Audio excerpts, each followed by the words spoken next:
As ever, he could not wait for us to begin.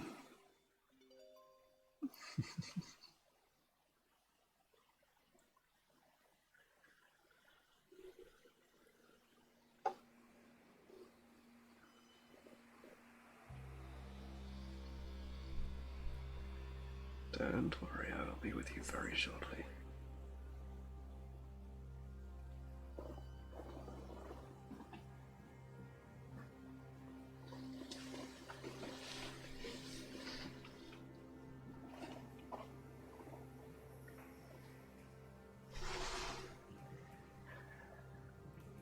Hello, how are you doing?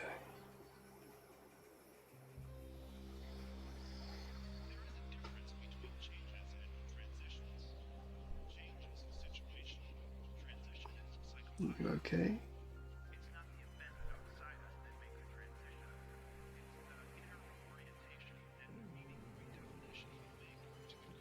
You can't help but be very upfront about being on the camera, as all cats do. Hello, Cure, how are you doing today?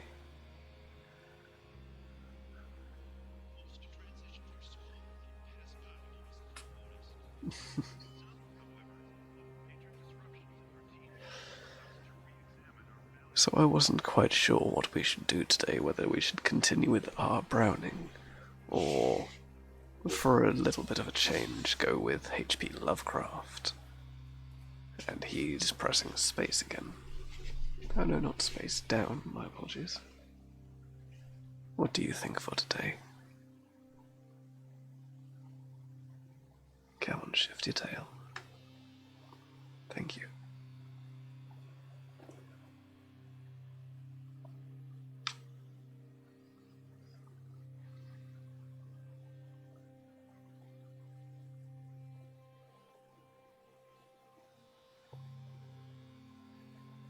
I'm just gonna get distracted and sit here stroking the cat for a while.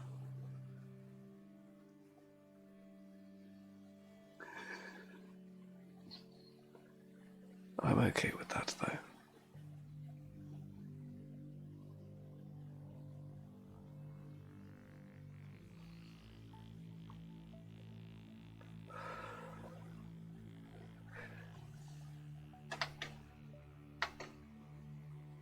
There we are. We'll start off with a touch of R. Browning.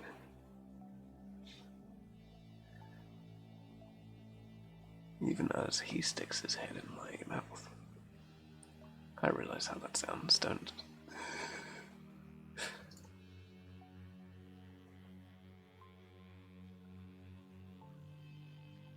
Anyway, we shall pause the music and do what I can to begin.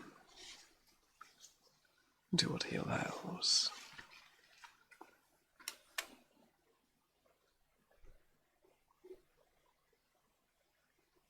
I'm fairly sure we did the My Last Duchess last time. So we shall begin with Count Gismund. Christ God, who savest man, save most of man, Count... Oh, he's got his head in the way.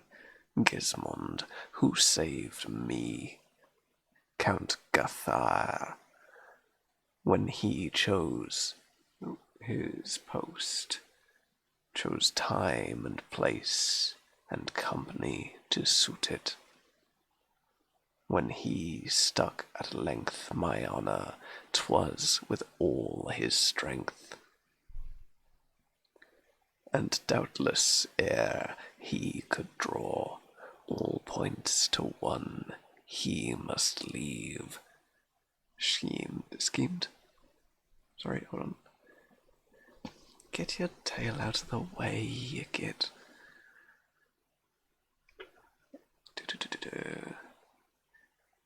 Oh, doubtless point at all, I didn't realize. Yeah, schemed. Or he must have schemed. The miserable morning saw few half so happy as I seem, while being dressed in queen's array to give our tawny prize away. I thought they loved me, did me grace to please themselves. 'Twas all their deed. God makes unfair our foul, our face. If showing mine so caused to bleed my cousins' hearts, they should have dropped a word, and straight the play had stopped. They too so beauteous, each a queen by virtue of her of her brow and breast,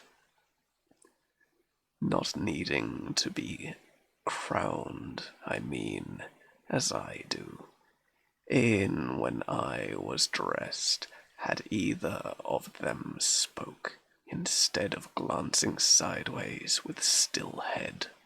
But no, they let me laugh and sing my birthday song quite through a jest. The last rose in my garland, fling a last look on the mirror, trust my arms to each an arm of theirs, and so descend the castle stairs, and come out on the morning troop of merry friends who kissed my cheek, and called me queen, and made me stoop under the canopy, a streak that pierced it, of the outside sun, powdered with gold, its gloom soft dun. And they could let me take my state and foolish throne amid applause of all come there to celebrate my queen's day. Oh, I think I think the cause of much was they forgot no crowd makes up for parents in their shroud. Howe'er that be, all the eyes were bent upon me. When my cousins cast theirs down, 'twas time I should present. Get your tail. The victor's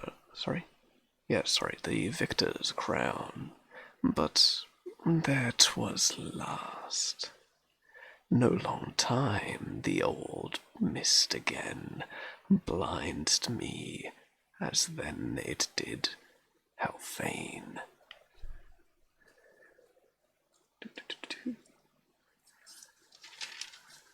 Yes, I know, I stopped for a moment. There you go. How vain they see Gismund's at the gate in talk with his two boys. I can proceed well at the moment. Who should stalk forth boldly to my face indeed? But Gother and he thundered, "Stay!" And all stayed, bringing no crowns, I say. Bring torches, wind the pennant's sheet about her. Let her shun the chest, or lay herself before their feet. Shall she, whose body I embrace a nightly long, queen it in the day, for honour's sake no crowns, I say. What I answered, as I live, I never fancied such a thing as answer possible to give. What says the body when they spring? Some monstrous torture engine's whole strength on it. No more says the soul. Hello, Gregory. I didn't lose it till outstrode Gizmode. Then I knew that I was saved. I never met his face before, but At first view I felt quite sure that God hath set himself to Satan, who would spend a minute's mistrust on the end. He strode to Guthar in his throat, gave him the lie, then struck his mouth. With one backhanded blow that wrought in blood men's verdict there. North, south, east, west I looked. The lie was dead and damned, and true stood up instead. This glauds me most, that I enjoy the heart of the joy with my content, in watching Gizmode unloyaled by any doubt of the event. God took that on him. I was bid watch Gizmode for my part. I did. Did I not watch him while he let his armor just brace his graves, rivet his hauberk on the feet, the while his foot my memory leaves, no last stamp out, nor now anon he pulled his ringing gauntlets on. And e'en before the trumpet's sound was finished, prone lay the false knight, prone as his lie upon the ground. Gizmond flew at him, used no sleight of the sword, but open-breasted drove, cleaving till out the truth he clove. Which done, he dragged him to my feet, and said, "Here, die, but end thy breath in full confession, lest thou fleet from my first to God's second death. Say, hast thou lied? And I have lied. To God and her, he said, and died." The Gizmode kneeling to me asked, what safe my heart holds, though no word could I repeat now. If I tasked my powers forever to a third dear, even as you are, pass the rest until I sank upon his breast. Over my head his arms he flung against the world, and scarce I felt his sword, that dripped by me and swung.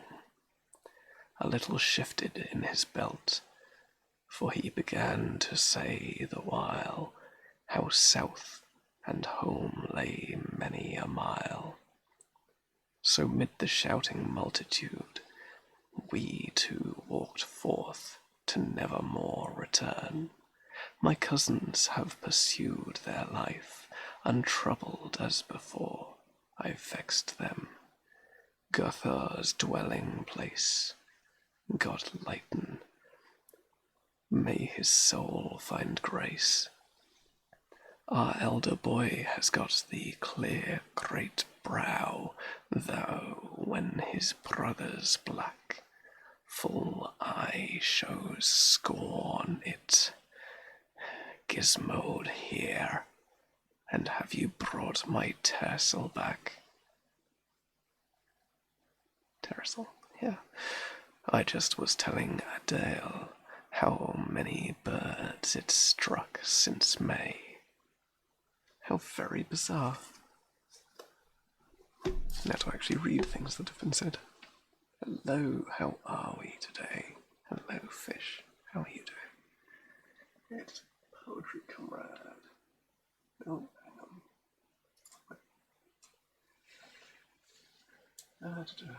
Look up at me, face.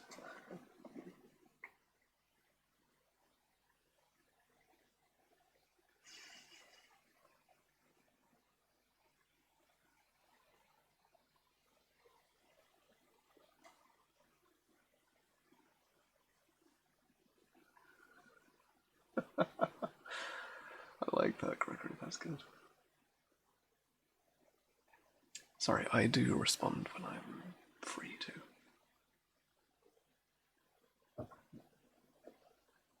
School tomorrow. Why do your hands hurt? And yes, I also miss the days of school, Gregory, don't worry. We were moving furniture out of our living room. That makes sense. You don't necessarily need to move it out unless you're doing the flooring. You can basically just shift them away from walls, pile them in the middle, and put a sheet over them, and it'll be fine.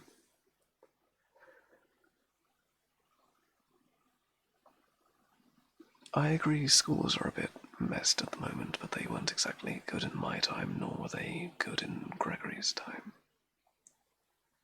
Playing football, sleeping, slacking. Smaller kids. We were remaking the walls, floor, and ceiling. Alright, fair enough, it's a proper renovation then.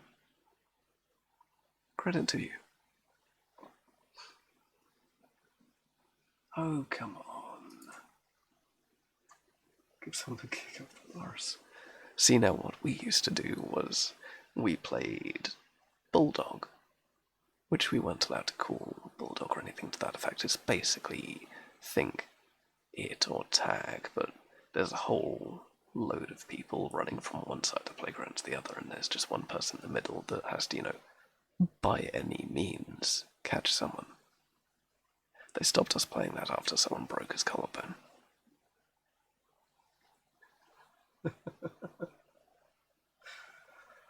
And yeah, fish teachers will always do that, unfortunately. But the question, Gregory, is did you have fun and games?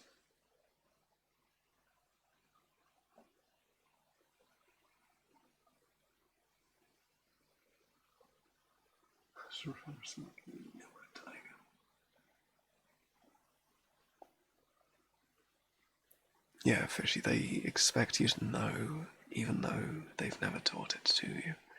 I've legitimately had it at times where we, as an entire class, went to a teacher and went, look, we don't understand this.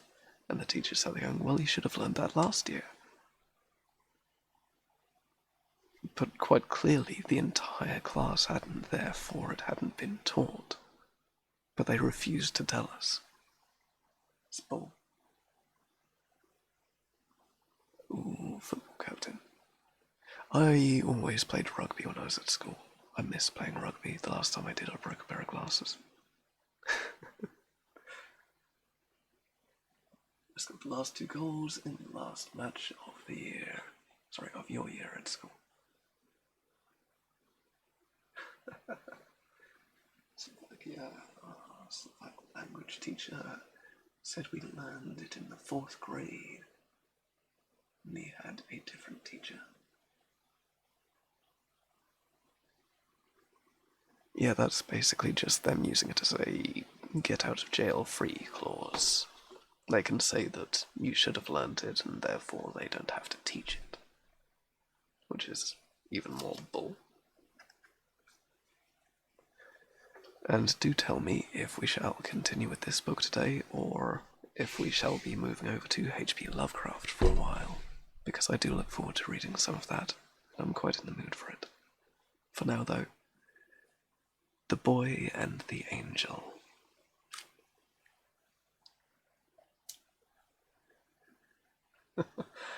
I'm happy to talk, don't worry.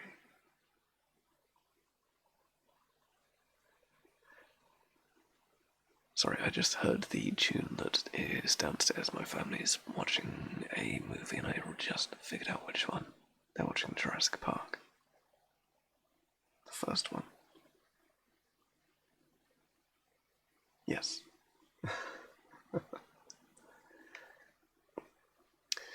Morning, evening, noon, and night, praise God, sang Therocyte. Then to his poor trade he turned, by which the daily meal was earned. Hard he laboured, long and well, o'er his work the boy's curls fell.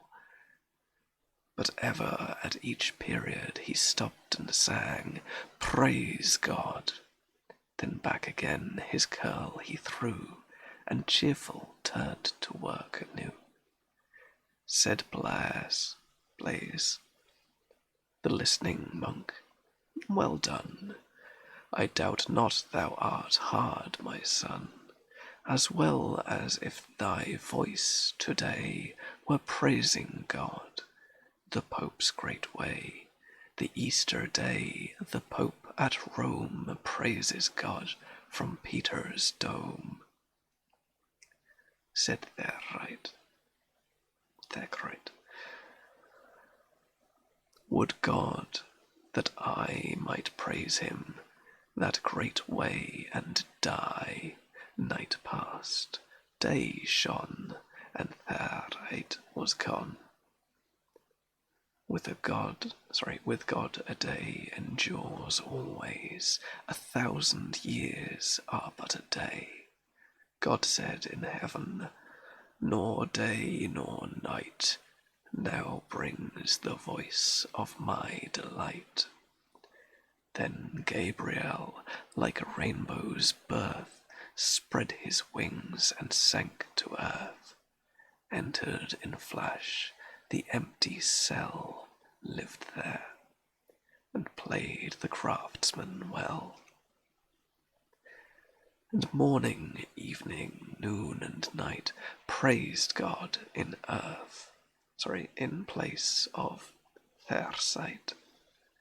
And from the boy to youth he grew, the man put off this stripling's hue. The man matured and fell away into the season of decay, and ever o'er the trade he bent, and ever loved the earth content. He did God's will, to him all one, if on the earth or in the sun. God said, A praise is in mine ear. There is no doubt in it, no fear. So sing, old worlds, and sow new worlds that from my footstool go. Clearer love's sound other ways. I miss my little human praise. Then forth sprang Gabriel's wings, off fell the flash, disguises remained the cell. 'Twas Easter day, he flew to Rome, and passed above St. Peter's dome. In the tiring room close by, the great outer gallery, with his holy vestment delight, stood the new Pope, their sight, and all his past career came back upon him clear, since when a boy he piled his trade, till on his life the sickness weighed, and in his cell when death drew near, an angel in a dream brought cheer, and rising from the sickness drear, he grew a priest, and now stood here. To the east with praise he turned, and on his sight the angel burned. I bore thee from craftsman's cell, and set thee here. I did not well. Vainly I left my angel's sphere, vain was thy dream of many a year. Thy voice's praise seemed weak, it dropped, Creator's chorus stopped. Go back and praise again the early way while I remain. With that weak voice of our disdain, take up Creator's pausing strain.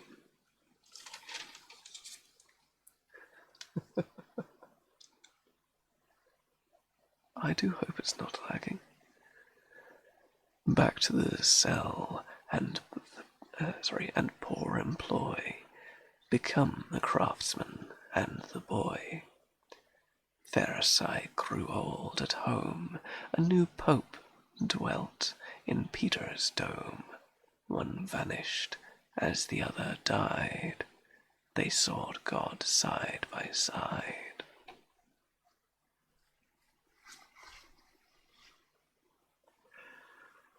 Now to try and catch up with Holy So Very Much.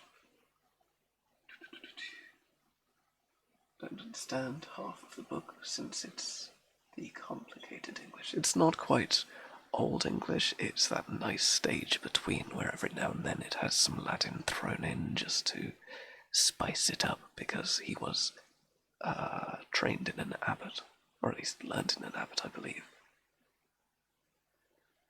Do you live at home? Indeed I do.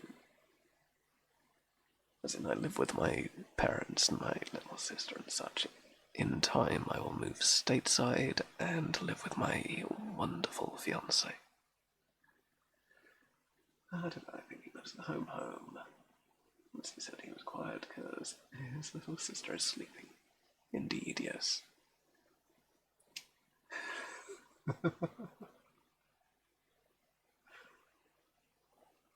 In time you will, Gregory, don't worry. You'll see my face in due course.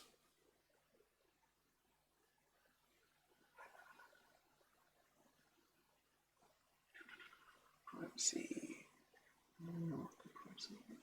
Yes, absolutely. Some people do wish for privacy, and that's more of the reason of when I do move, I won't give out exactly where, other than this rough geological area. Duff isn't one of them. No. Also no feed pictures, no. The others might be doing weird.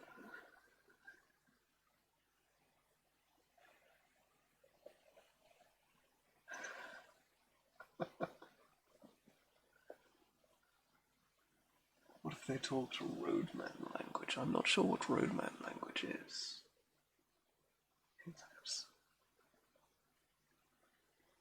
Ah, Rodal. Rodal is wonderful. See now, he's bloody Norwegian. No, Rodal did some fantastic things, and you've got to remember it. He wrote these things over 100 years ago. So of course there's going to be some things that won't be quite politically correct, and who really cares? If anyone is upset by things written 100 years ago, that's on them.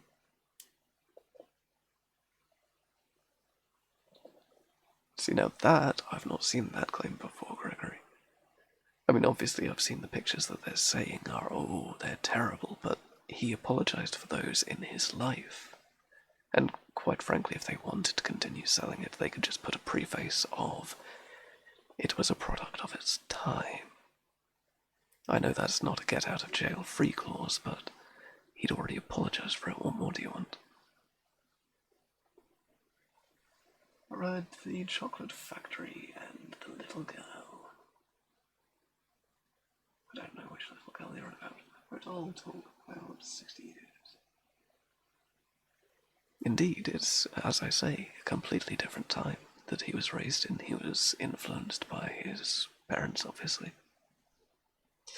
I'm going to temporarily hold on our Browning, and we'll swap over for at least one in H.P. Lovecraft, because I feel like it. If anyone objects, do hold your tongue. I joke.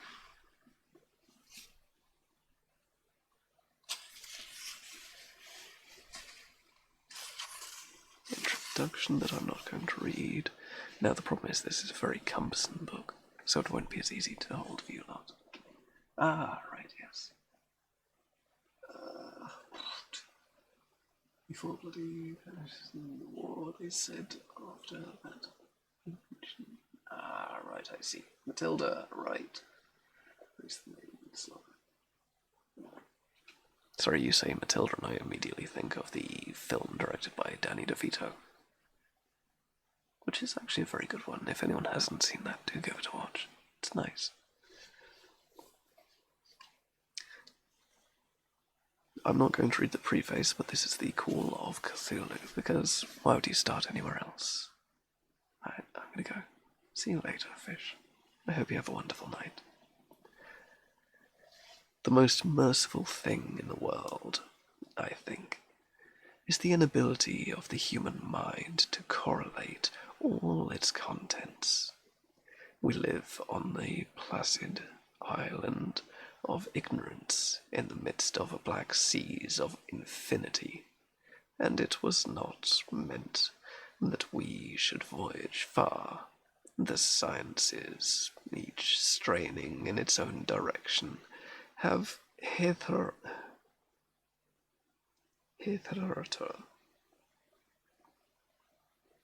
That's a word. Hitherto harmed us little, but some day the piercing together of disassociated knowledge will open up such terrifying visits of reality. Visits? Yes. And of the frightful position therein, that we shall either go mad from the revelation or flee from the deadly hold light into the peace and safety of the of a new dark age.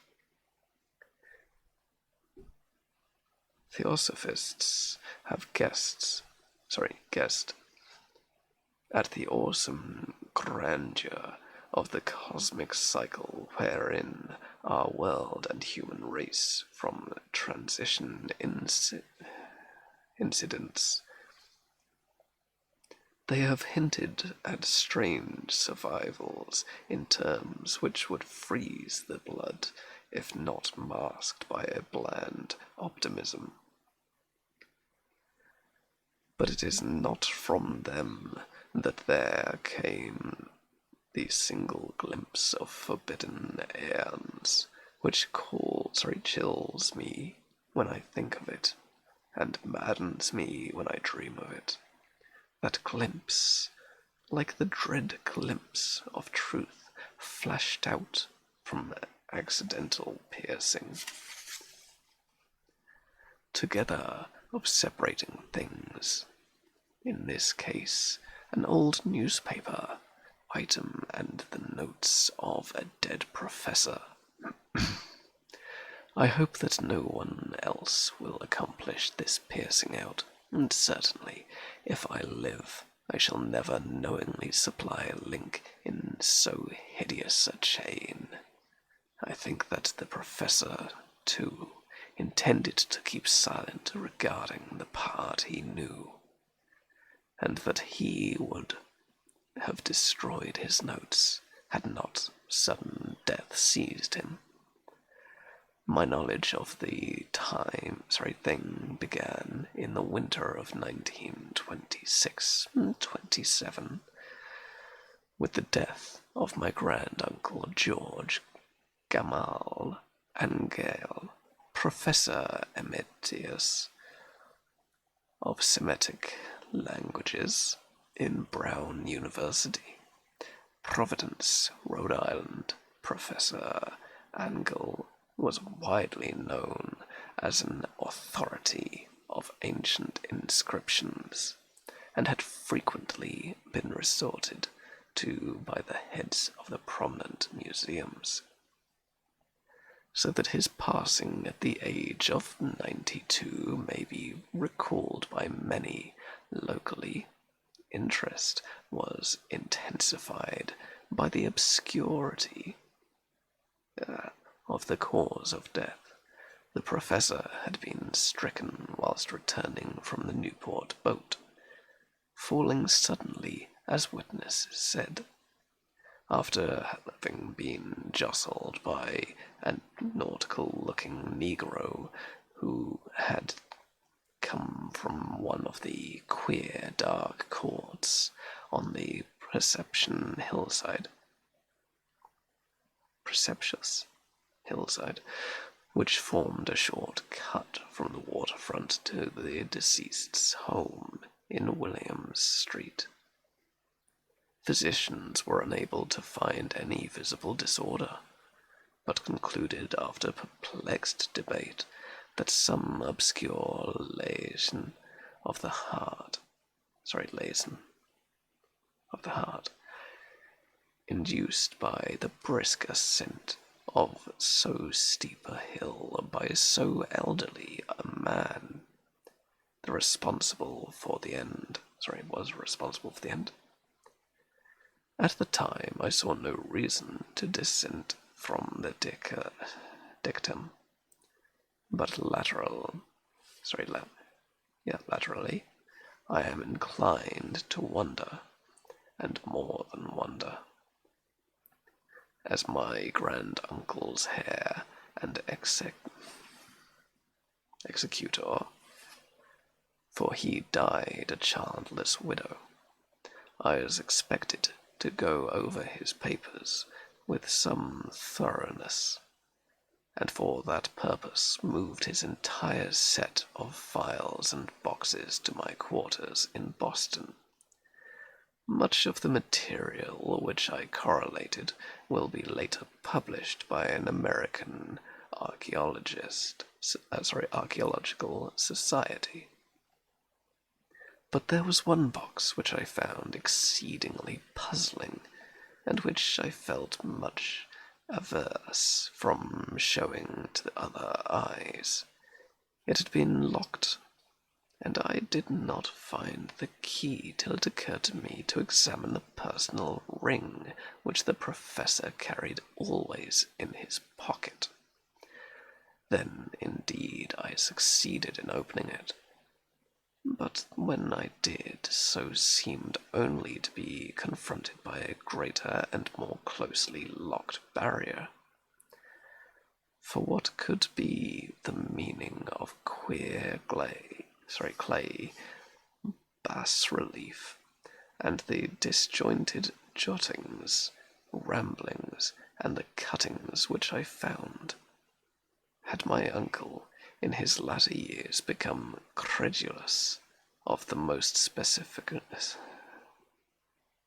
superficial impostors? I resolved to search out the eccentric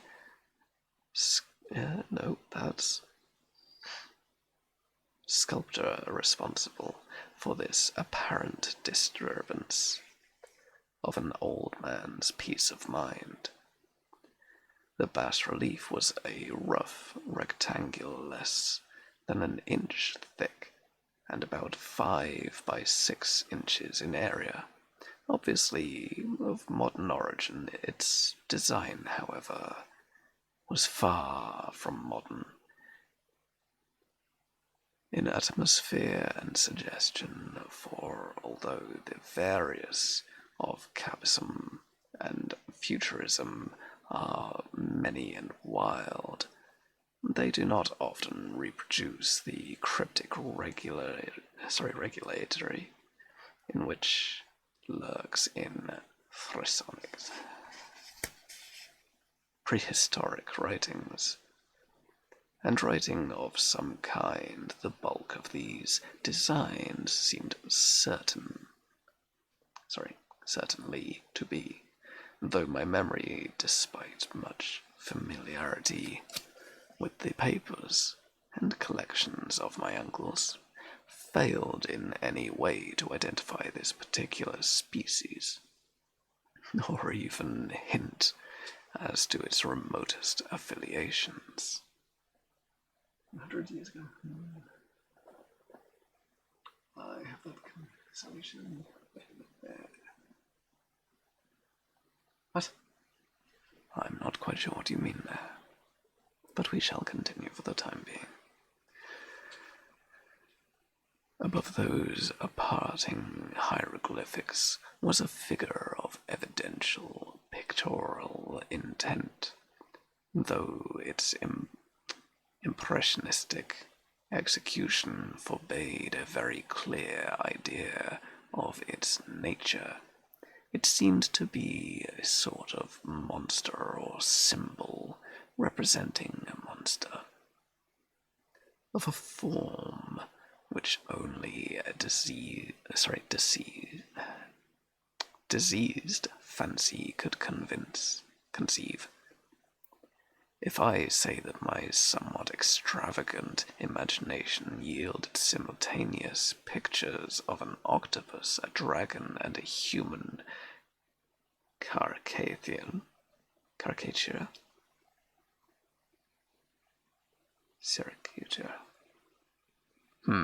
one moment. Caricature. Alright, I got there. Dyslexia's a bitch. I shall not be unfaithful to the spirit of the thing. A pulpy, tentacled head surmounted a grotesque and scaly body with rudimentary wings. But it was a general outline of a whole which made it the most shockingly frightening. Behind the figure was a vague suggestion of a cyclopean architectural background. The writing accompanying this oddity was, aside from the stack of press cuttings in Professor Angle's most recent hand, and made no pretence to literary style.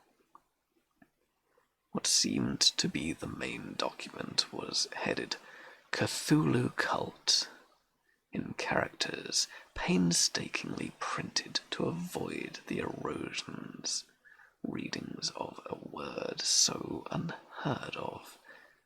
The manuscript was divided into two sections, the first of which was headed 1925, Dream a Dream, work of H.A. Wilcox, 7 Thomas Street, Province, R.I. And the second, Narrative of Inspector John R. Lecres, 121 by Bayonville Street, New Orleans, L.A. at 1908, AASMTG. Notes on the same and Prof. Webb's account. The other manuscript papers were all brief notes, some of them accounts of the queer dreams of different persons, some of them situations from theosophical books and magazines, notably W. Scott Eliot's Atlantics and the Lost Lemaire, and the rest comments on long-surviving secrets, societies, and hidden cults, with reference to passages in such mythological and anthropological source books as Frenzen's Golden Bough and Miss Mary's Witch Cult in Western Europe. The cuttings largely alluded to outre, mental illnesses, and outbreaks of group folly of mania in the spring of 1925. The first half of the principal manuscript told the particular tale. It appears that on March 1st, 1925, a thin, dark young man of neurotic and excited aspect had called upon Professor Angle bearing a singular clay bas relief, which was then exceedingly damp and fresh. His card bore the name of Henry Anthony Wilcox, and my uncle had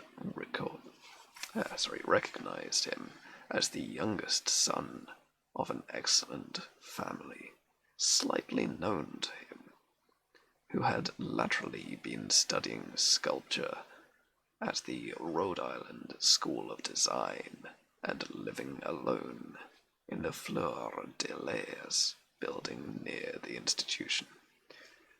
Wilcox was a precocious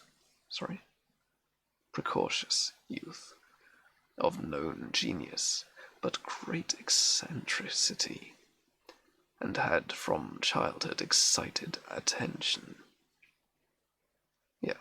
Through the strange stories and odd dreams he was in the habit of relating. He called himself psychological hypnotist. No. Psychological hypersensitive. Alright, we got there. You're listening to reading as we build our Lego town. I hope you enjoy it. Just remember this is H.P. Lovecraft. But the staid folk of the ancient commercial city dismayed him as merely queer, never mingling much with his kind. He had dropped gradually from social visibility and was now known only to a small group of aesthetics.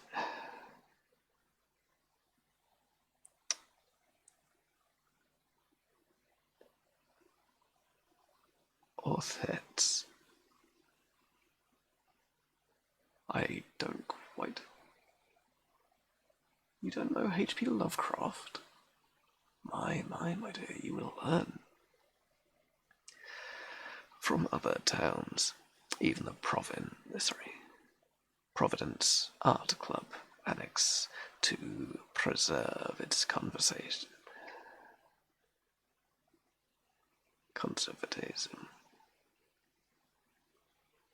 conservatism, alright, we got there, had found him quite hopeless. P.G. Woodhouse. What? No, not sure on that one either. On the occasion of the visit ran the professor's manuscript. The sculptor abruptly asked for the benefit of his host archaeological knowledge in identifying the hieroglyphics on the bas relief. He spoke in the dreamy, stilted manner which suggested pose and alienated sympathy. Suggested pose and alienated sympathy. I don't know what pose is. And my uncle shooed some sharpens in replying. For the conspiracy's freshness of the tablet implied kinship with everything but archaeology. Young Wilcox rejoiced, which impressed my uncle enough to make him recall and record it verbatim, was of a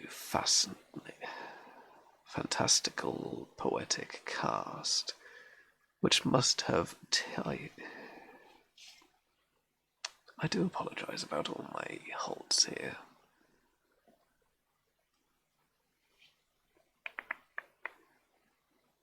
Typified. Poetic cast, which must have typified. How very bizarre. Typified his whole conversation. Surely you'd just have a scribe for that. like they're even called scribes nowadays,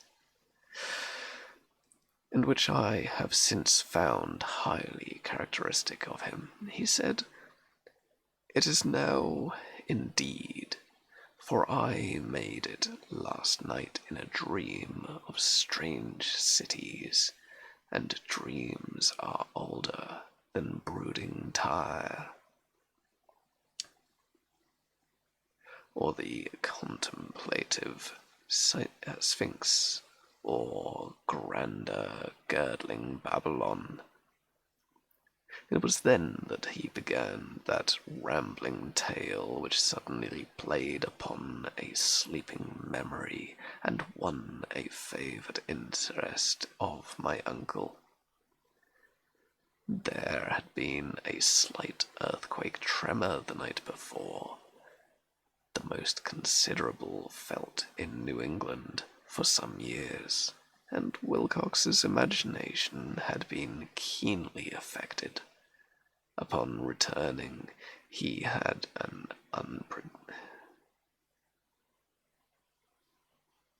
unprecedented dream of great cyclopean. No. Cyclopean cities. How bizarre. Cyclopean cities of Titan blocks, and sky-flung monoliths, all dripping with green ooze and sinister with latent horror. Hieroglyphics had covered the walls and pillars, and from some undetermined point below had come a voice that was not a voice, a chaotic sensation which only fancy could transmute into sound, but which he attempted to render by the almost unpronounceable jumble of letters. Cthulhu Thrangam. This verbal jumble was the key of the recollection which excited and disturbed Professor Angle. He questioned the sculptor with scientific miniatures. Miniatures. No, that's not how. Minitants.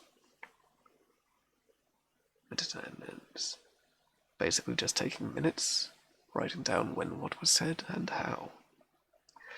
And studied with almost fanatic intensity the bas-relief on which the youth had found himself working, chilled and clawed only in the night clothes. When waking had stolen bewildering over him, my uncle blamed his old age, Wilcox afterwards said, for his slowness in recognition, both hieroglyphics and pictorial design. Many of the questions seemed highly out of place to his visitor, especially those which tried to question seemed highly... No, that was the same line. Seemed to connect the latter with these strange cults or societies, and Wilcox, not understanding the repeated promise of silence which he was offered in exchange for an admission of membership in some widespread mystical or paganly religious body. When Professor Angle became convinced that the sculptor was indeed ignorant of any cult or system of cryptic, he besieged his visitor with demands for future reports of dreams. This bore regular fruit, for after the first interview the manuscript records daily calls of the young man, during which he related startling fragments of nocturnal imagery, whose burden was always some terrible cyclopean vista of dark and dripping stone, with a subterranean voice or intelligence shouting monotonously in enigmatical sense, impacts uninscribable, saves as gibberish. The two sounds most frequently reported are those rendered by the letters Cthulhu and Hrlaya. I have no idea if I'm saying that right. On March 23rd, the manuscript continued. Wilcox failed to appear, and inquiries at his quarters revealed that he had been stricken with an obscure sort of fever and taken to the home of his family in Waterman Street. He had cried out in the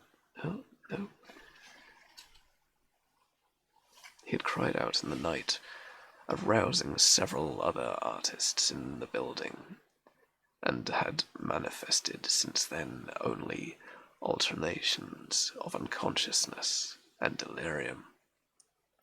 My uncle at once telephoned the family, and from that time forward kept close watch of the case, calling often at the Thyan Street office of Dr. Toby, whom he had learned to be in charge of the youth's febrile, that's a weird way of spelling it, mind, apparently was dwelling on strange things, and the doctor shuddered now and then as he spoke of them. They included not only a repetition of what he had formerly dreamed, but touched widely on a gigantic thing, miles high, which walked or lumbered about. He at no time fully described this object, but occasionally frantic words, as repeated by Dr. Toby, convinced the professor that it must be identical with the names of the monstrosity he had sought to depict in his dream sculpture. Reference to this object, the doctor added, was invaluable, a prelude of the young man's subsidence into lethargy. His temperature, oddly enough, was not greatly above normal, but his whole condition was otherwise such as to suggest true fever rather than mental disorder. On April 2nd, actually I will pause just there for one moment. So from hiding behind a rock from 3 enemy tanks, teammates, forcefully push me out in the open, yeah, that just sounds like you found a complete and utter arse spin. On April 2nd at 3 p.m., every trace of Wilcox suddenly ceased. Malady. He sat upright in bed, astonished to find himself at home, and completely ignorant of what happened in his dream, or reality, since the night of March 22nd. Pronounced well by his physician, he returned to his quarters in 3 days, but to Professor Angle he was of no further assistance. All traces of strange dreaming had vanished with his recovery, and my uncle kept no record of his night thoughts after a week of pointless and irrelevant accounts throughout usual visions.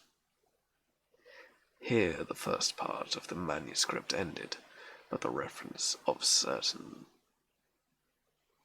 The reference to certain of the scattering notes gave me much material for thought, so much, in fact, that only the ingrained skepticism from the forming my philosophy can account for the continued distrust of the artist. The notes in question, those descriptive of the dreams of various persons covering the same period as that in which young Wilcox had had his strange visitations.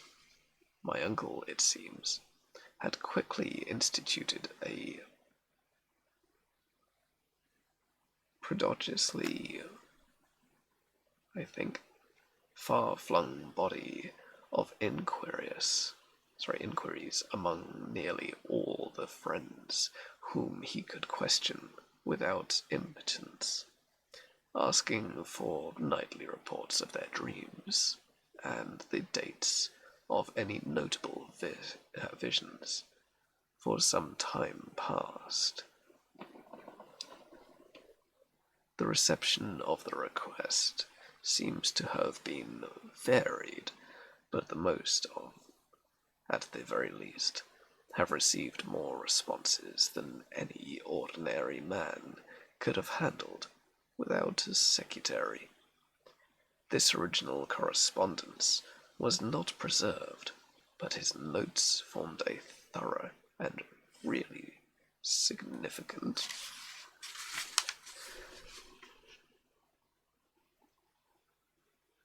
digest. That's the word. One moment. I need to stretch my leg. Oof. Don't sit on it for long periods of time. It will die. It won't. Don't worry. But it will cut off circulation greatly, and that will cause problems.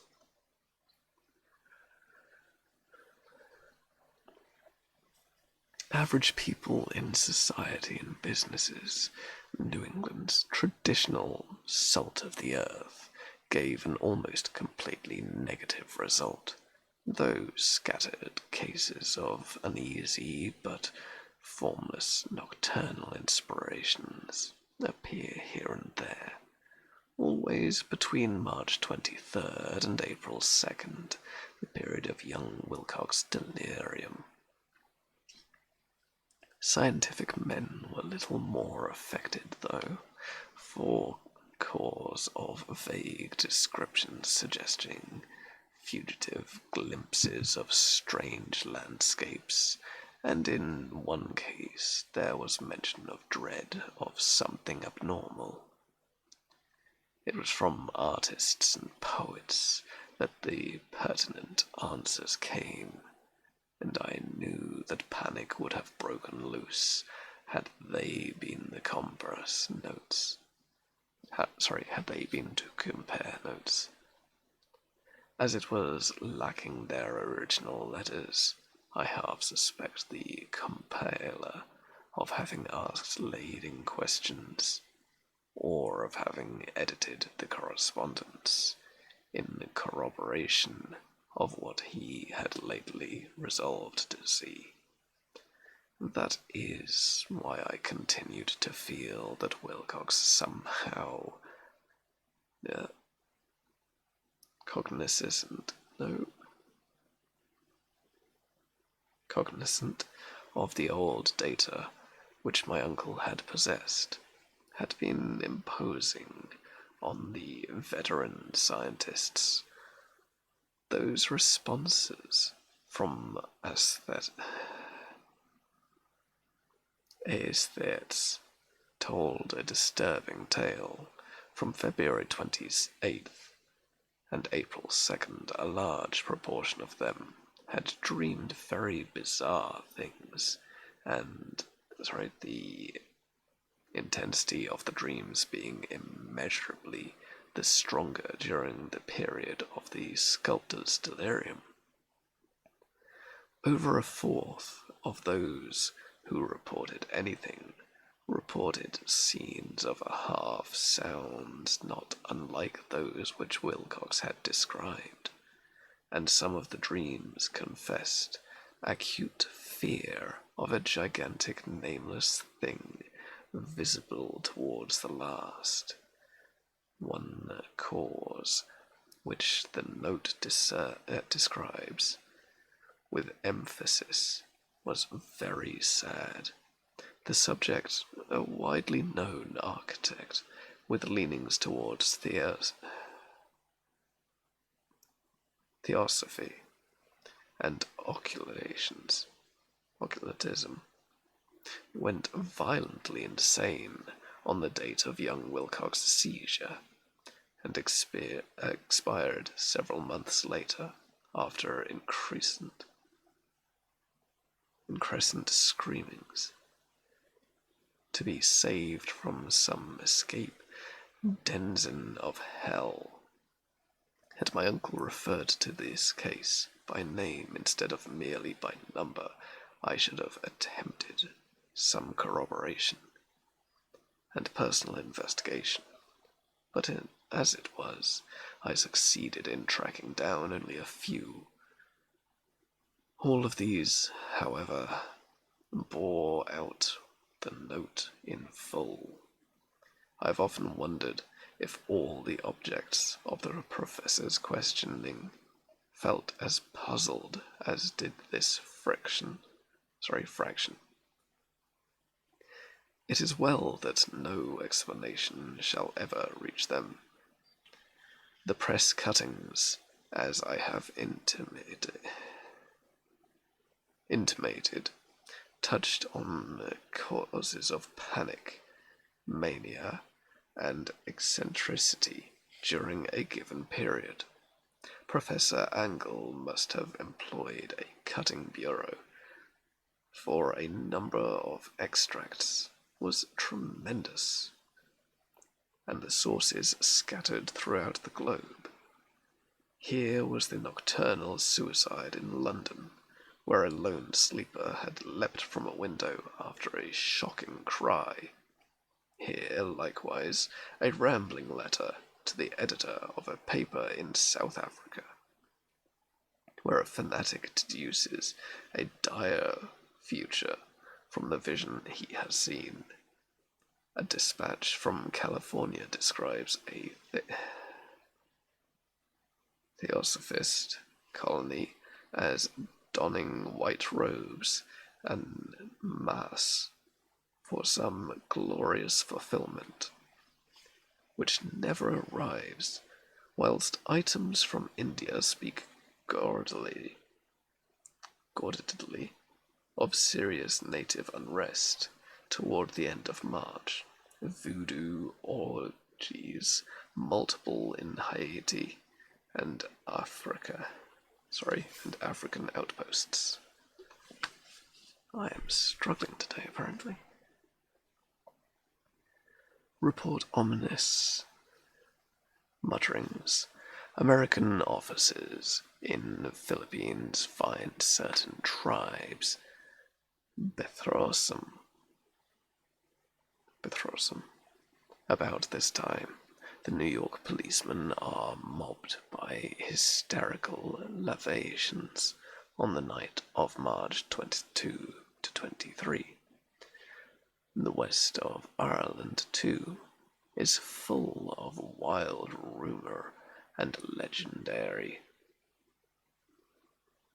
odd place to put a comma, and fantastic, painted, named Ardos bonnet, hangs a blasphemous dream landscape in the Paris Spring Salon of 1926. And so numerous are the recorded troubles in insane asylums that only a miracle can have stopped. Could have stopped he. Medical fraternity from noting strange parallelism, and drawing mystified conclusions. A weird bunch of cuttings all told, and cuttings all told, and I can, at this date, scarcely envisage the kalos rationalism, sorry about this, with which I set them aside. But I was then convinced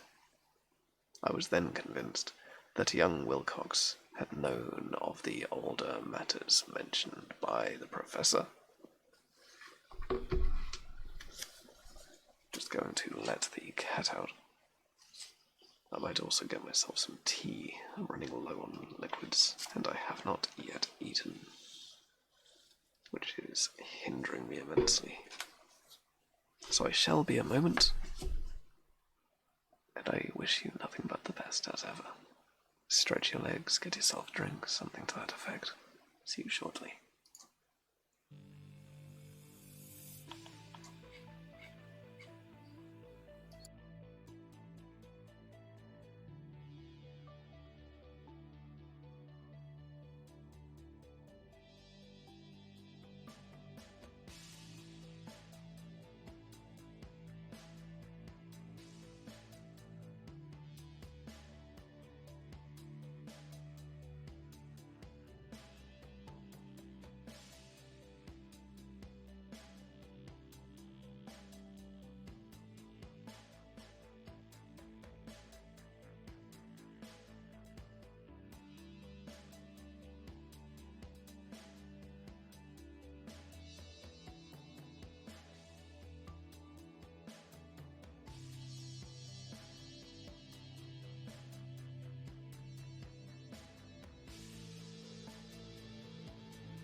Hello. So I'm curious. Shall we be continuing with H.P. Lovecraft, or shall we return to Robert Browning?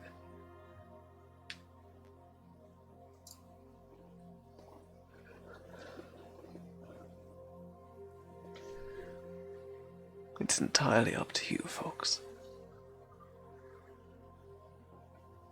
That is vastly too hot. Why did I take a sip? That stinks.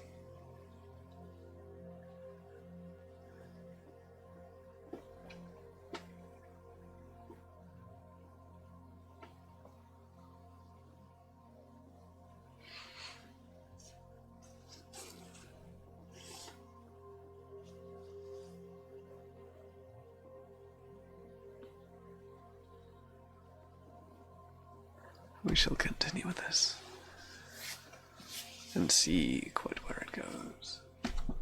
Well, I'm enjoying this. I also really like Browning. I know you do. We've got a good deal more of this to go, don't worry. Like, we're barely through it. And this is just chapter 2. How long is this one again? I feel that it was 20 pages. Call of Cthulhu. More than 20. There you go. 25 pages. We shouldn't be on this too long.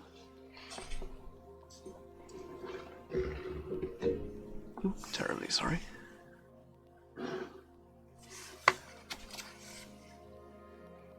Where's pretzel? I've lost it. There it is.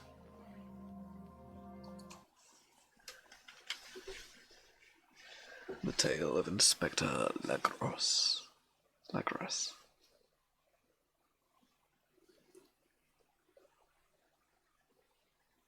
The older matters which had made the sculptor's dreams in the bas-relief so significant to my uncle formed the subject of the second half of his long manuscript. Once before, it appears Professor Angle had seen the hellish outline of the nameless monstrosity, puzzled over the unknown hieroglyphs, all heard the ominous syllables which can be rendered only as Cthulhu. And all this is so stirring and horrible and connection.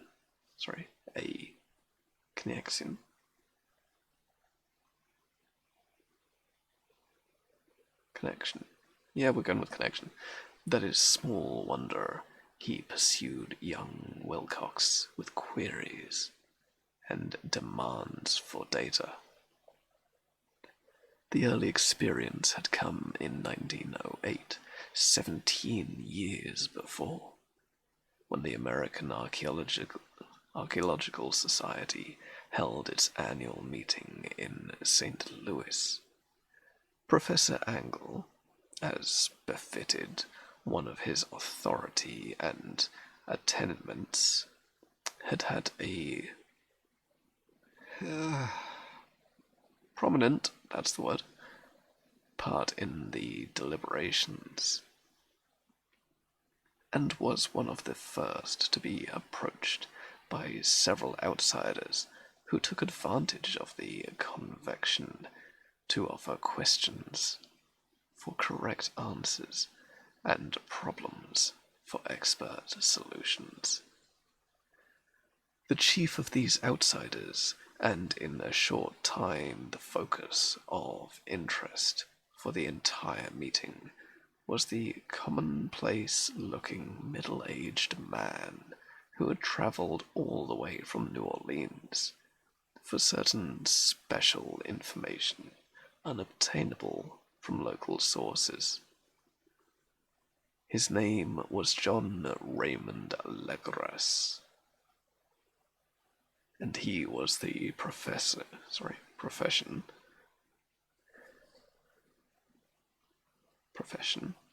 of inspecting inspector of police. With him he bore the subject of his visit, a grotesque, repulsive, and apparently very ancient stone statuette, whose origin he was at a loss to determine. It must not be fancied that Inspector Lagres had the least interest in archaeology. On the contrary, his wish was enlightenment, was prompted purely professional considerations. The statuette, idol, fetish, or whatever it was, had been captured some months before in the wooded swamps south of New Orleans during a raid on a supposed voodoo meeting. And so singular and hideous were the rites connected with it that the police could not but release that they had stumbled. Oh, shit. There. On a dark cult totally unknown to them, and infinitely more diabolical than even the blackest of the African voodoo circles of its origin, but from the erratic and unbelievable tales extorted from the captured members. Absolutely nothing was to be discovered, hence the anxiety of the police for any antiquarian lore which might help them to place a frightful symbol, and thought it tracked down the cult to its fountainhead. Such bizarre wording, and I'm used to even older books. This should be easy. Why isn't this easy? Inspector Lagres was scarcely prepared for the sensation which his offering created. One sight of the thing had been enough to throw the assembled men of science into a state of tense excitement, and they lost no time in crowding around him to gaze at the dementive figure whose utter strangeness and air of genuine abysmal antiquity hinted so potently at unopened and arcane visits.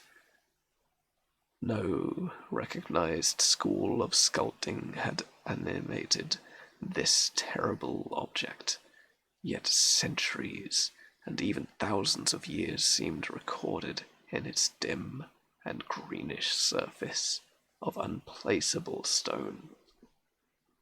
The figure, which was finally passed slowly from man to man for close and careful study, was between 7 and 8 inches in height, and of exquisitely artistic workmanship. It represented a monster of vaguely anthropoid outline, but with an octopus-like head, whose face was a mass of feelers. A scaly, rubbery-looking body produces claws on the hind and fore feet, and long, narrow wings behind this thing which seemed instinct with a fearsome and unnatural malignance. That's not malignancy, was of a somewhat bloated corpulence, and squatted heavily on the rectangular block, or pedestal covered with indecipherable characters. The tips of the wings touched the back edge of the block. The seat occupied the center, whilst the long, curved claws of the double-up, crouched hind legs gripped the front edge, and extended a quarter of the way down toward the bottom of the pedestal. The cephalopod head was bent forward, so that the ends of the facial feelers brushed the back of the huge four paws which clasped the creature's elevated knees. The aspect of the whole was abnormally lifelike, and the more subtly fearful because its source was so totally unknown. Its vast, awesome, and incredible age was unmistakable, yet not one link did it shew with any known type of art belonging to civilization's youth, or indeed to any other time. Totally separate and apart is the very material was a mystery for the soapy greenish-black stone with the golden or iridescent flecks and these statations resembling nothing familiar to geology or mineralogy. The characters along the base were equally baffling, and no member present, despite a representation of half the world's expert learning in the field, could form the least notion of even their remotest linguistic kinship. They, like the subject of the material, belonged to something horribly remote and distinct from mankind as we know it. Something frightfully suggestive of old and unholy cycles of life in which our world and our conquisitions have no part. Constipations. I'm not sure on that one. And yet, as the members severely shook their heads and confessed defeat at the inspector's problem, there was one man in the gathering who suspected a touch of bizarre familiarity in the monstrous shape and writing, and who presently told, with some diffidence, of the odd trifle he knew. This person was late William Channing Webb, professor of the anthropological in Princeton University, and an explorer of no slight note.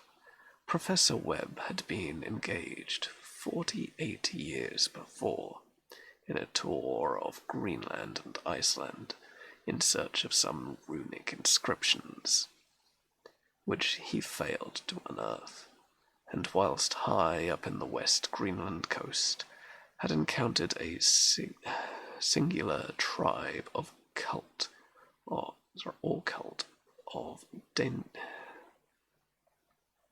degenerate Esquimaux, whose religion, a curious form of devil worship, chilled him with its deliberate bloodthirstiness and repulsiveness. It was a faith of which other Esquimaux knew little, and which they mentioned only with shudders, saying that it had come down from horrible ancient aeons before even the world was made. Besides nameless rites and human sacrifices, there were certain queer hereditary rituals addressed to a supreme elder, devil or Tornesk, and the Professor Webb had taken a careful photonic copy from an aged Angok or wizard priest, expressing these sounds in Roman letters as best he knew. But just now the prime significance was the fetish which this cult had cherished, and around which they danced, and the aurora leaped high over the ice cliffs. It was, the professor stated, a very crude bas relief of stone compressing a hideous picture and some cryptic writing. And so far as he could tell, it was a rough parallel in all essential features of the bestial thing now lying before the meeting. The data received with this data, received with suspicion and astonishment by the assembled members, proved double exciting to Inspector Legros, and he began at once to ply his information with questions, having noted and copied an oral ritual among the swamp cult worshippers his men had arrested. He besought the professor to remember as best he might the syllables taken down amongst the Diablo est esquemax. There then followed an exhaustive comparison of detail and a moment of really awed silence, when both detective and scientists agreed on the virtual identity of the phrase common to the two hellish rituals so many worlds of distance apart, that in substance both the Esquires wizards and the Louisiana swamp priests had chanted to their kindred idols was something very like this, the world divisions being guessed at from traditional breaks in the phrase as chant aloud. Fu nagai meglo nafai gathulu rolai wagai nagal thathaigan. Lagles had 1 point in advance of Professor Webb, for several among his mongrel prisoners had repeated to him what older celebrants had told him them in words meant. This text is given ran something like this. In this house at Relia, dead Cthulhu waits dreaming. And now, in response to the general and the urgent demand, Inspector Laglos. Hello, Scoops, how are you doing? I got a second monitor today. Very cool. I hope you have a fantastic time with it. It's wonderful when you have the ability to manipulate what you see far more effectively. And now, in response to a general and urgent demand, Inspector Lagros related as fully as possible his experience with the swamp worshippers, telling a story which I could see my uncle attached profound significance. It savoured of the wildest dreams of Mythmaker and Theosphist, and disclosed an astonishing degree of cosmic imagination among such half-caste and pariahs. No, that is pariahs. My apologies, as might be less expected to possess it. On November 1st, 1907, they had come to the New Orleans police, a frantic summoning from the swamp and lagoon country to the south. The squatters there, mostly primitive but good-natured descendants of Lafayette's men, were in grip of stark terror from the unknown thing which had stolen upon them in the night. It was voodoo, apparently, but voodoo of the more terrible sort than they had ever known. Some of their women and children had disappeared since the malevolent tom-tom had begun its incessant beating, far within the black haunted woods, where no dweller ventured. There were insane shouts and harrowing screams, soul-chilling chants, and dancing devil flames. And the cat is asking to come in one moment. Stay. Stay. You can always bend to a cat's will, for they are never patient.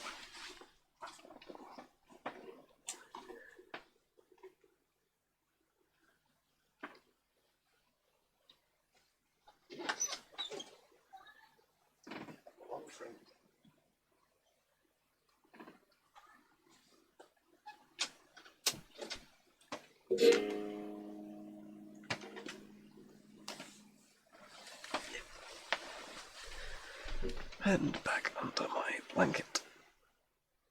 Yep, there we are.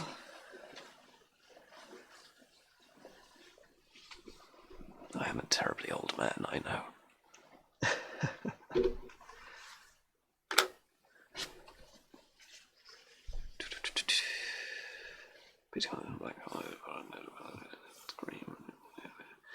Oh, are you coming up, are you? There's a book there. There's a book there. There's a cup of tea there. Where can I put you? 50. There.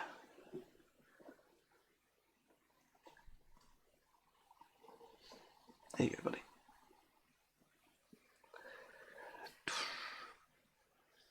I lost it.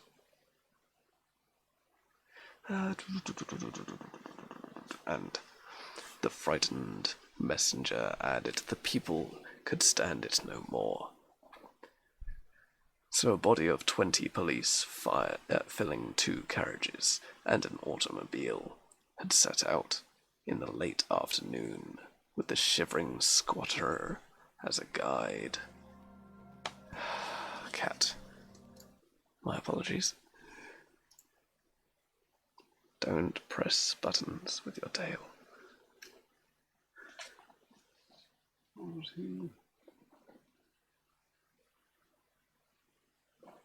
Did they? That does sound intriguing. Do feel free to send me a link of that. Shivering squatter as a guide. At the end of the passable road, they alighted, for the miles splashing on the silence through the terrible cypress woods, where day never came, ugly roots and malignant,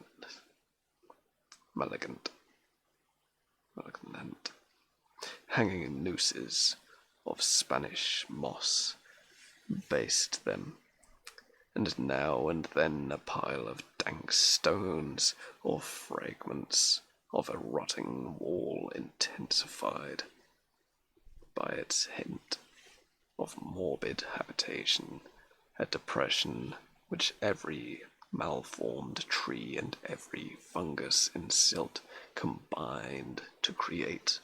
At length the squatter settlement, a miserable huddle of huts, hove in sight, and hysterically dwellers ran out to cluster around the group of bobbing lanterns.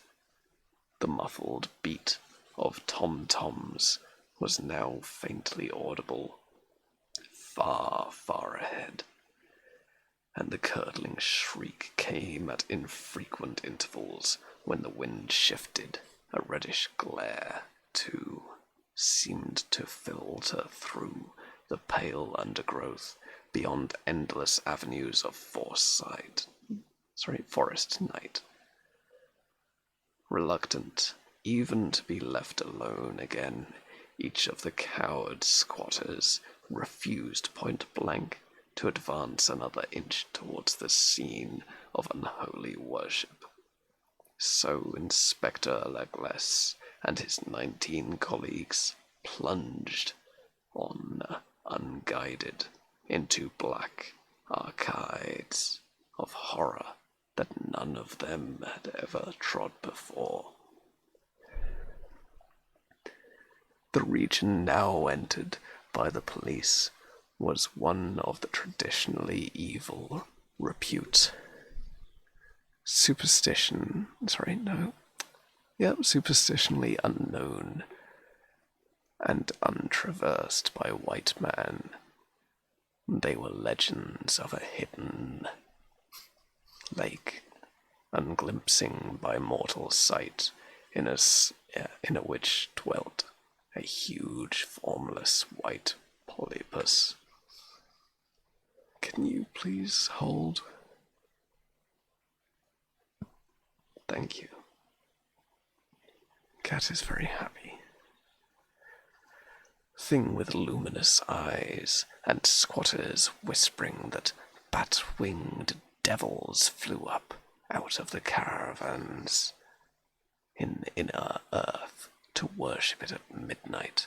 They said it had been there before D'Iberville, before Sshall, before the Indians, and before even the wholesome beasts and birds of woods. It was nightmare itself, and to see it was to die. But it made men dream, and so they knew enough to keep away. And the present voodoo orgy was, indeed, of the merest fringe of the abhorrent area.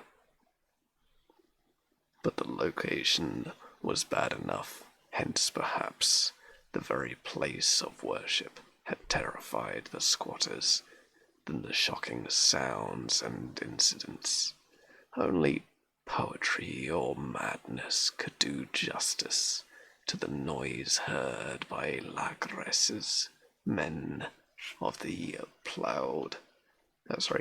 as they ploughed on through the black morasses towards the red glare and the muffled tom-toms. There are vocal qualities peculiar to men, and vocal qualities peculiar to beasts. And it is terrible to hear the one when the source should yield the other. Animal fury and organistic license here whipped themselves to dominion. I am struggling with this today. Apparently I do apologize. Demonic heights by howling and squawking. Ecstasies that tore the reverberated through those nightly woods like pestilent tempests from the gulfs of hell. And then the less organized Aluleth would cease. Allulation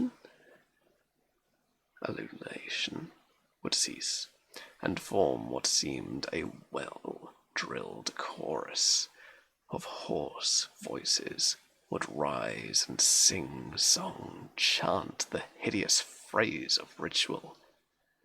Funagla Maglo Naf Cthulhu Relay Wakadnikl Fathagan,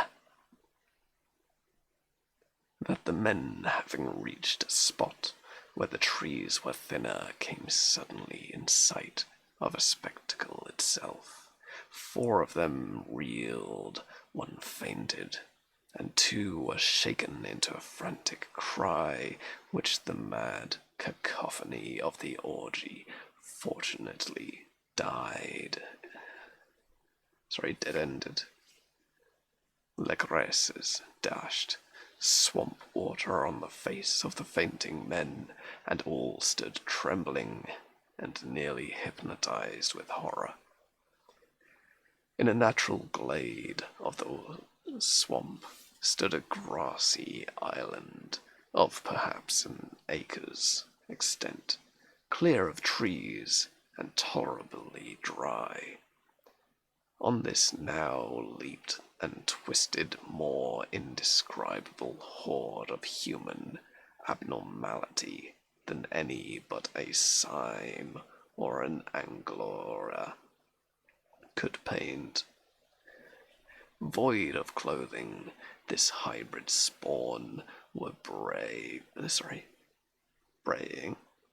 bellowing and writhing about a monstrous ring-shaped bonfire, in the center of which, revealed by occasional rifts in the curtain of flames, stood a great granite monolith, some 8 feet in height, on top of which, incongruous with its dimensiveness, rested the noxious carving statuette from a wide circle of 10 scaffolds set up regular intervals, with the flame-girt moonlight as a center hung head downward.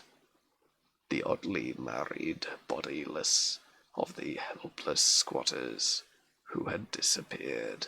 It was inside this circle that the ring of worshippers jumped and roared, the general direction of the mass motion being from left to right in endless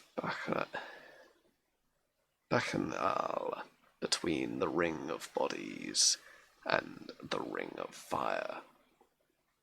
It may have been only imagination, and it may have been only echoes, which include one of the men, excitable Spaniards, to fancy he heard antiphonal responses to the ritual from some far and unilluminated spot deeper within the woods of ancient legendary and horror. This man, Joseph D. Galvez, I later met and questioned, and he provided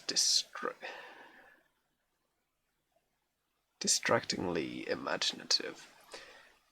He indeed went so far as to hint of a faint beating of wings and a glimpse of shining eyes and a mountainous white bulk beyond the riotous trees. But I suppose he had been hearing too much native superstition. Okay, give me 1 sec to complain about something. Okay, so I'm looking for third-party transformers. It's pretty much type or knockoff transformers. And the annoying thing is that there's pretty much no descriptions, and it's really annoying. In which case, don't worry too much. It does sound intriguing, though.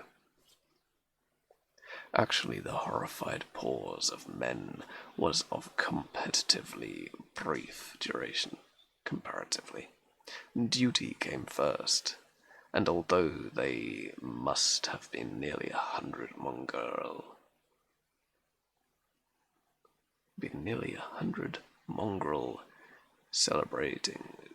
celebrants. In the throng, the police relied on their firearms and plunged determinedly into the nauseous route. For 5 minutes, the restraint, din, and chaos were beyond description. Wild blows were struck, shots were fired, and escapes were made. But in the end, Lagres was able to count some 47 sullen prisoners, whom he forced to dress in haste and fall into line between 2 rows of policemen. 5 of the worshippers lay dead, 2 severely wounded. 2 severely wounded ones were carried away on improvised stretchers by their fellow prisoners. The image of the monolith, of course, was carefully removed and carried back to Lagles. Examined at headquarters after a trip to intense strain and weariness, the prisoners all proved to be men of very low mixed-blooded and mentally aberrant type. Most were seamen and sprinkling of Negroes and mulattoes, largely West Indian or brave Portuguese from the Cape Verde Islands, gave a coloring of voodooism to the heterogeneous cult. But before many questions were asked, it became manifest that something far deeper and older than Negro fetishism was involved. Degraded and ignorant as they were, the creatures held with surprising consistency to the central idea of their loathsome faith. They worshipped, so they said, the great old ones who lived ages before there were any men, and who came to the young world out of the sky. Those old ones were gone now, inside the earth and under the sea, but their dead bodies had told their secrets and dreams to the first men who formed a cult which had never died. This was that cult, and the prisoners said it had always existed and always would exist, hidden in distant wastes and dark places, all over the world, until the time when the great priest Cthulhu, from the dark house in the mighty city of Relay under the water, should rise and bring the earth again beneath his sway. Some day he would call, when the stars were ready, and the secret cult would always be waiting to liberate him.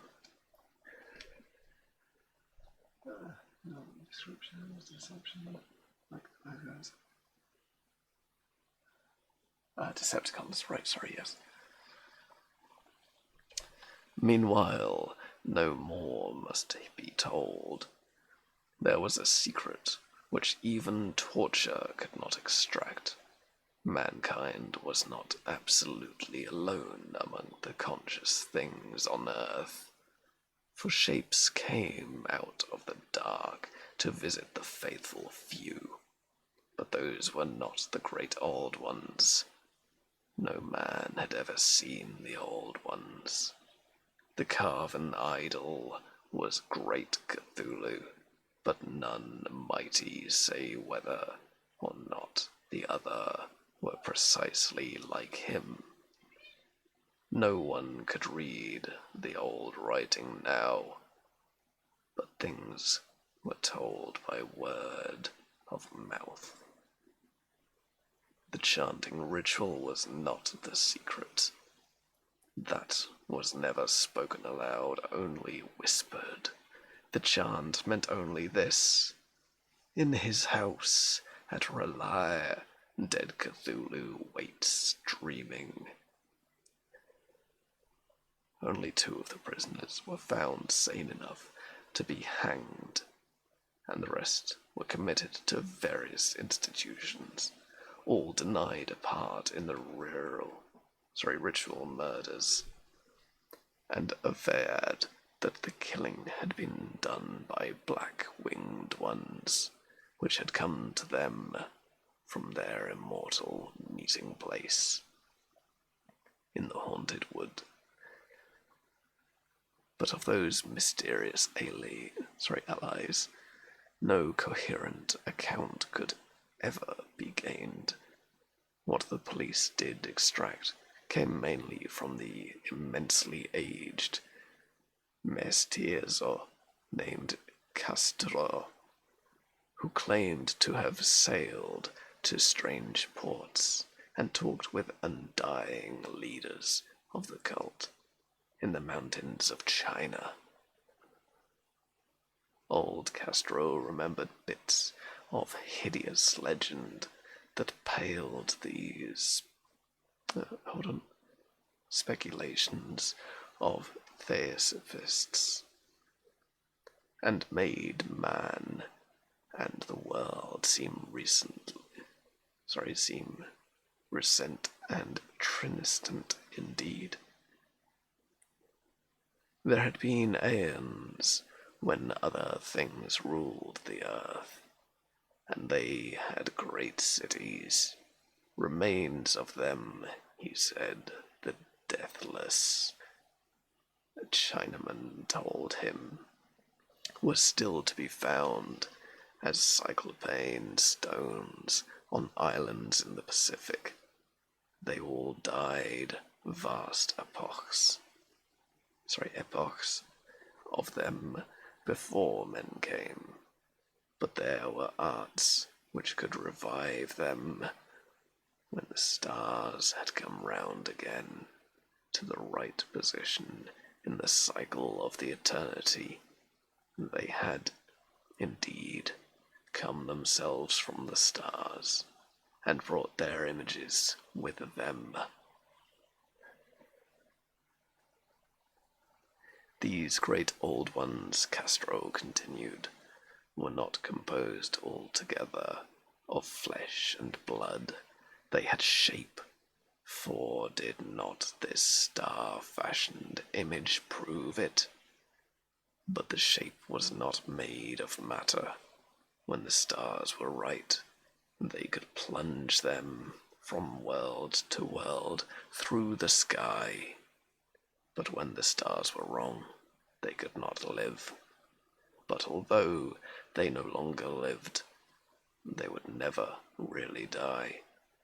They'll all lay in stone houses in their great city of Relia, preserved by the spells of mighty Cthulhu, from a glorious resurrection when the stars and the earth might once more be ready for them.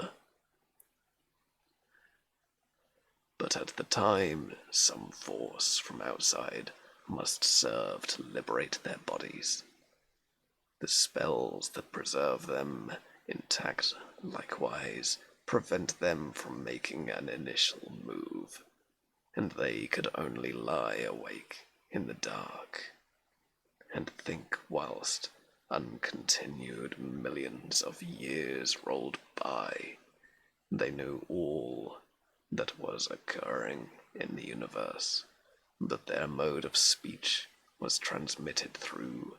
Even now they talked in their tombs, when after inventions of chaos and first man came, and great old ones spoke to the sensitive among by moulding their dreams. For only thus could their language reach the fleshly minds of mammals.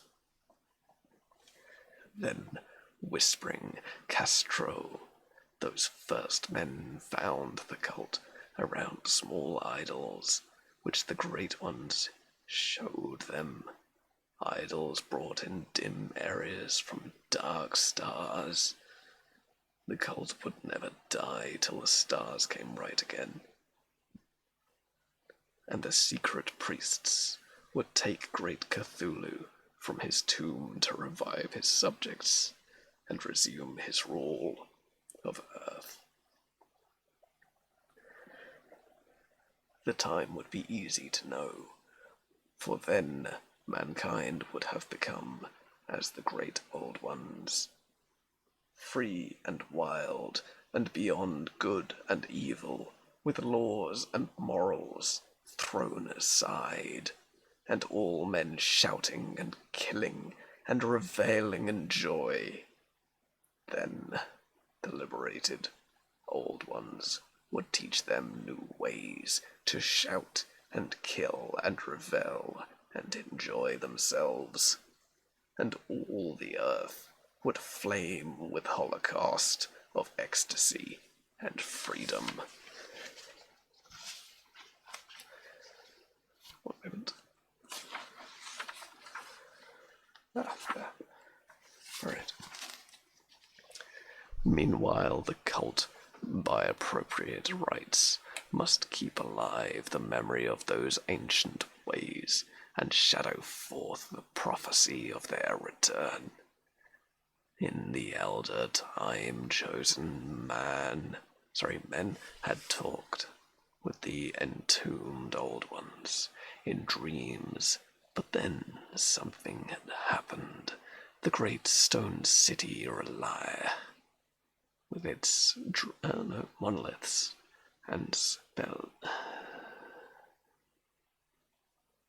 sepulchres, had sunk beneath the waves and the deep waters, full of the one primal mystery, though, which not even thought can pass, had cut off the spectral intercourse.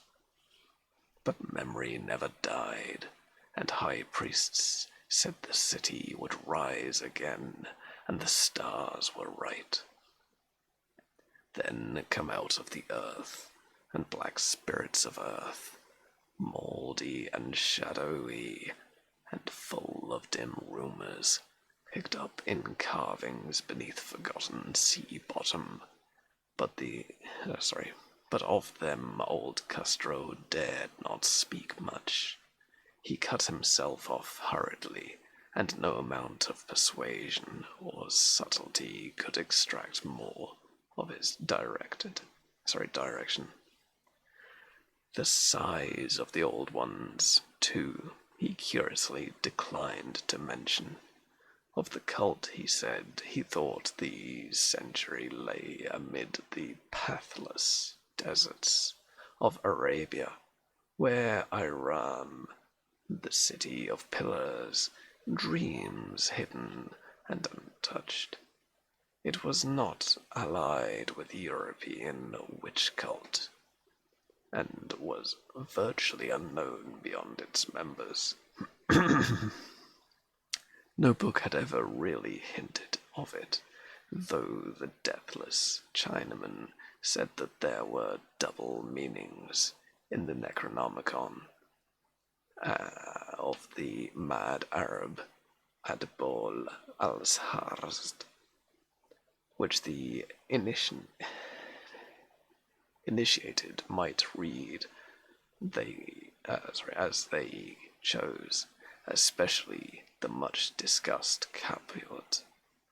This is not dead, can enter. Sorry, let's try that again. I'm gonna go. Getting tired of school tomorrow, so I'll wait till you finish this page. I appreciate that, and I hope you have a wonderful time, Skips. That is not dead which can eternal lie, and with strange aeons even death may die. Lacroless, deeply impressed and not little bewildered, and inquired in the vain concern the history affiliations of the cult, Castro apparently had told the truth when he said it was wholly secret. The authorities at Tulane University could shed no light upon either cult or image, and now the detective had come to the highest authorities in the country, and met with no more than the Greenland tale of Professor Webb. The feverish interest aroused at the meeting by Lagless' tale corroborated, as it was by the statuette.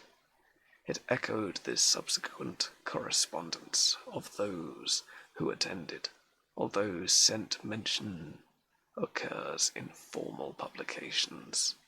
Scant mention in formal publications of the society.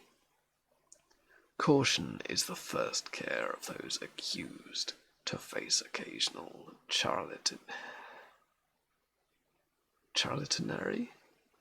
and imposture. Lagresse for some time lent the image of Professor Webb, but at the latter's death it was returned to him and remaining in his possession, where I viewed it not long ago. It is truly a terrible thing, and unmistakable, akin to the dream sculpture of young Wilcox, that my uncle was excited by the tale of the sculpture. I did not wonder for what thoughts must arise upon hearing after the knowledge of what Lagless had learned of the cult, of a sensitive young man who had dreamed not only the figure extract of hieroglyphics of the swamp found image and the Greenland devil tablet, but had come in his dreams upon at least 3 of the precise words of the formula uttered alike by Esquimaux Diabolists and Mongol Louisianians. Professor Angles instant start on the investigation of the utmost thoroughness was eminently natural, though prevalent. No, that's not right.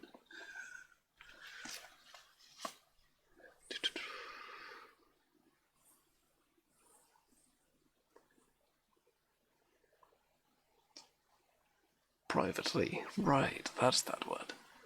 Man, I'm struggling tonight. Yes, I probably should. I'll finish this bit first. I suspected young Wilcox of having heard of the cult in some indirect way, and of having invented a series of dreams to heighten and continue the mystery at my uncle's expense. The dream narratives and cuttings collected by the professor were, of course, strong corroboration, but the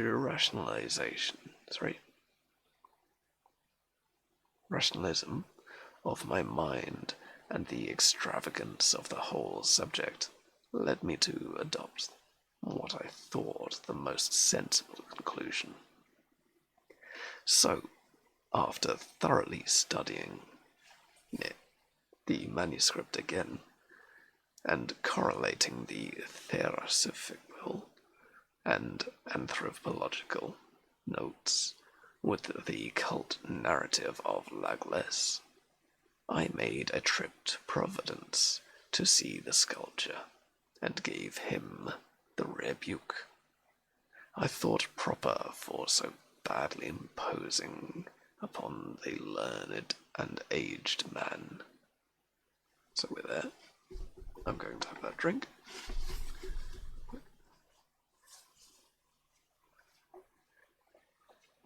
Because I am rather thirsty. I'm going to end reasonably soon, most likely at the end of this chapter, so I can actually have something to eat. for it is now 11:15, and I have yet to eat my supper.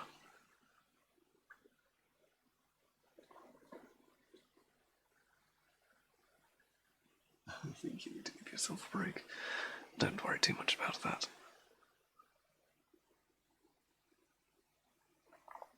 But I thank you, my dear.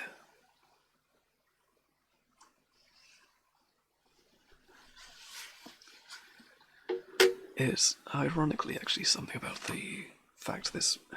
Let's just. So we've got that paper, yes? I'm much more used to reading from this style of paper.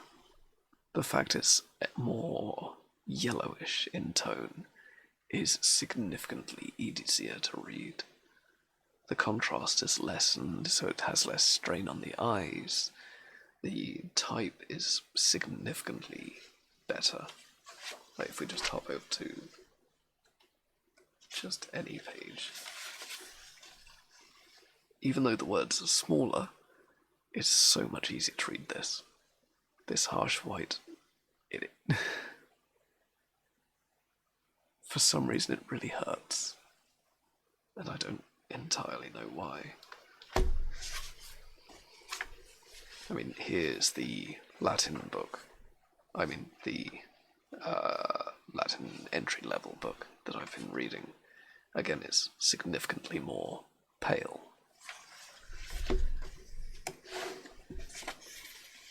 The children's book, though still somewhat whiter, very much discoloured, due to the fact it's not bleached as much.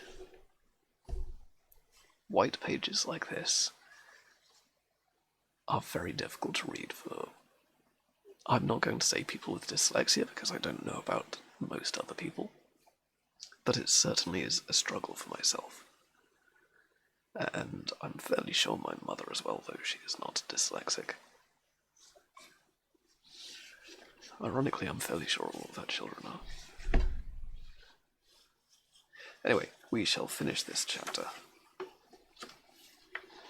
And when I do publish my books, they will not be on white paper like this.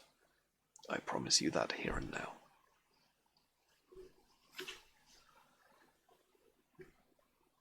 Wilcox still lived alone in the Fleur de Lis building in Thomas Street, a hideous Victorian imitation of 17th century Breton architecture, which flaunts its stuccoed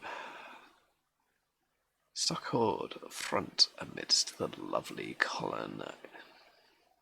colonial houses on the ancient hill, and under the very shadow of the finest Georgian steeple in America, I found him at work in his rooms, and at once considered from this specimen scattered about that his genius is indeed profound and authentic. He will, I believe, sometime be heard from as one of the great descendants from these crystallized in clay, and will one day mirror in marble those nightmares and fantasias which Arthur McCain evokes in prose, and Clark Aston Smith makes invisible in verse and in painting. Dark, frail, and somewhat unkempt in aspect, he turned languidly at my knock, and asked me my business without raising. When I told him who I was, he displayed some interest, for my uncle had excited his curiosity in probing his strange dreams, yet had never explained the reason for the study. I did not enlarge his knowledge in this regard. but sought with some subtlety to draw him out. In a short time I became convinced of his absolute sincerity, for he spoke of the dreams, in a manner none could mistake. They and their subconscious residuum had influenced his art profoundly, and he showed me a morbid statue, whose contours almost made me shake with the portents of its black suggestion. He could not recall having seen the original of the thing except in his own dream bas relief. But the outlines had formed themselves insensibly under his hands. It was, no doubt, the giant shape he had revered of the delirium. That he really knows nothing of the hidden cult, save from what my uncle's relations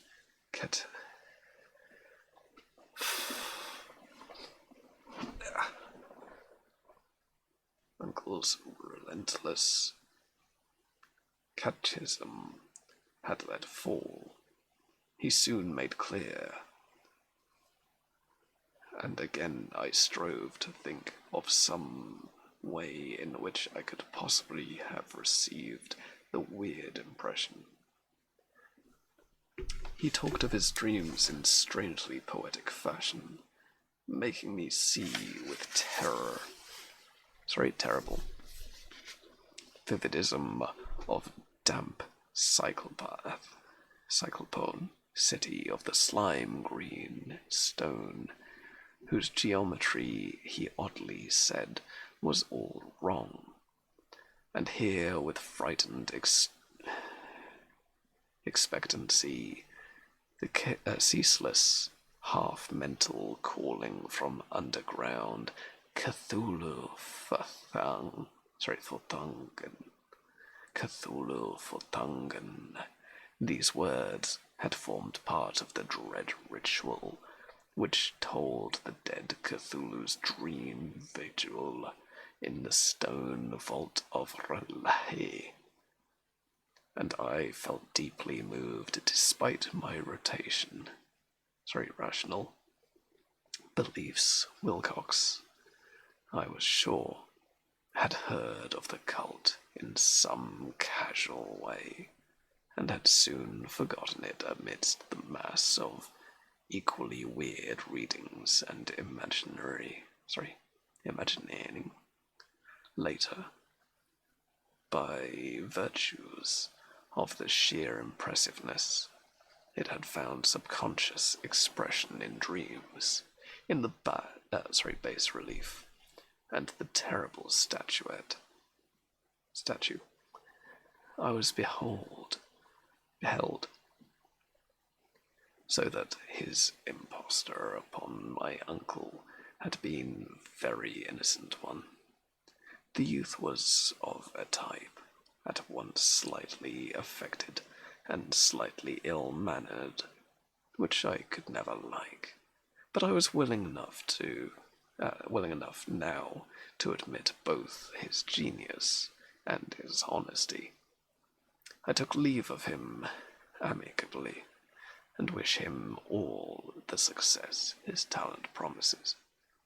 The matter of the cult still remains to fascinate me, and at times I had visions of personal fame from researching into its origin and connections.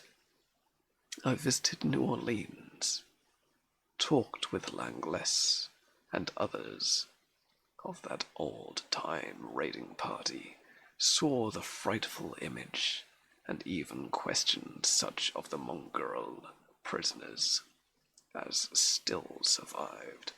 Old Castro, unfortunately, had been dead for some years, when I heard so graphically at first hand, though it was really no more than a detailed confirmation of what my uncle had written, excited me afresh, for I felt sure that I was on the track of the very real, very secret, and very ancient religion, whose discovery would make me anthropologist of note.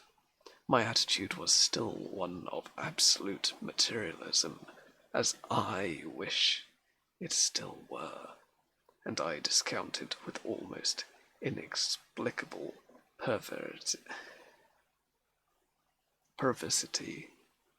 the coincidences, it is coincidences, my apologies, of the dream notes and odd cuttings collected by Professor Angle. One thing I began to suspect, and which I now fear I know, is that my uncle's death was far from natural. He fell on a narrow hill street leading up from an ancient waterfront swarming with foreign mongrels. After a careless push from a Negro soldier, I did not forget the mixed blood and marine pursuit of the cult members in Louisiana, and would not be surprised to learn of secret methods of poison needles as ruthless and as anciently known as the cryptic rites and beliefs. Lacresse and his men, it is true, have been let alone, but in Norway a certain seaman who saw things is dead. Might not the deep inquiries of my uncle after encountering the sculptor's data have come to sinister ears? I think Professor Angel died because he knew too much, or because he was likely to learn too much. Whether I shall go as he did remains to be seen, for I have learned much now, and that's where we're stopping for the night. I want that way. There we are. And I will say, as ever, it has been a tremendous joy, but I am extremely hungry, because my body is not yet used to delayed meals of any variety. To each of you, I wish nothing but the best, and I will pass you to somebody. I'm not sure who yet. So let's find.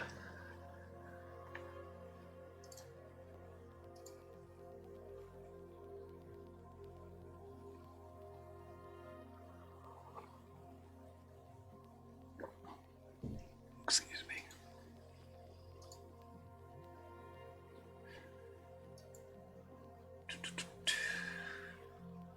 Well, let's raid Ravisher Dan. He's trying. And he is a very enthusiastic person. So I shall run a small advertisement of 30 seconds while I set this up.